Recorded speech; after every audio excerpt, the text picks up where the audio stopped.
मोदी नेतृत्व में प्रथम थर ओडिशा प्रदेश रे ऑल इंडिया डीजी कॉन्फ्रेंस अनुष्ठित होता एवं एथिरे माननीय भारत वर्ष यशस्वी प्रधानमंत्री नरेंद्र मोदी जी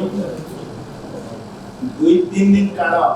समय देकी देखि रहउछंती एवं सेति पई आमे या श्रेय एवं शांतिपूर्ण भाव में एगुड़ा गोटे ग्रांड सक्सेस प्रोग्राम मिलवा पूरा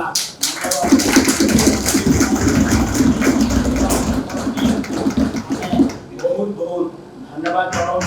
बहुत धन्यवाद माननीय स्वास्थ्य एवं पार्लियामेंट्री अफेयर मंत्रालय माननीय ओडिशार मुख्यमंत्री श्रीयुत मोहन चरण माझी उपस्थित समस्त मंत्रिमंडल सदस्य वृंद विधायक एवं विधायिका वृंद एवं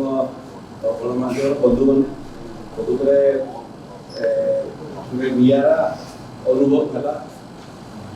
माननीय प्रधानमंत्री श्रीयुक्त नरेंद्र मोदी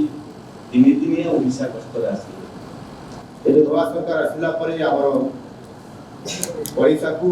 एक शिल्पर हब करने आम निष्पत्ति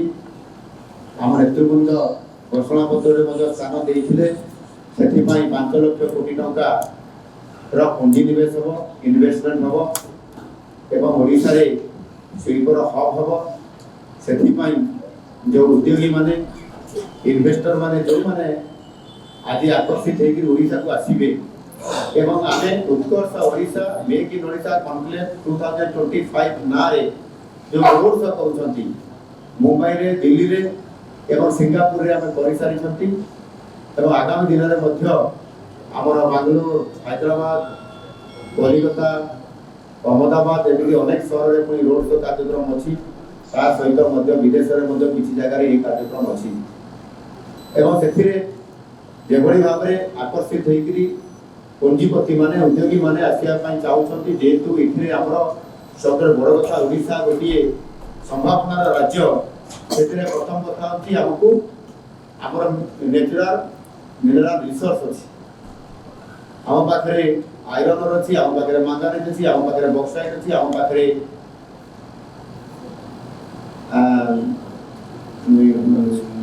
सुना भी अच्छी डोलामाइट भी अच्छी चून पत्थर भी अच्छी ग्रानाइट भी अच्छी कोयला भी अच्छी एवं बक्साइट कहली आ गोटेला क्रोमाइट भी अच्छी भरपूर अच्छी आम पाखे पानी अच्छी आम पाखे भित्तिभूमि अच्छी आम पाखे मैन पावर अच्छी आम पाखे पोर्ट अच्छी आम पाखे 484 किलोमीटर बेलाभूमि अच्छी पोर्ट बेस्ड इंडस्ट्री करने सहित माइन्स माने बेस्ड इंडस्ट्री करने मैन पावर सहित पर्याप्त परिमाण थिबा कारण आज आम प्रति अधिक आकर्षित होउछंती आमे ताको वास्तवता देवा से आम सरकार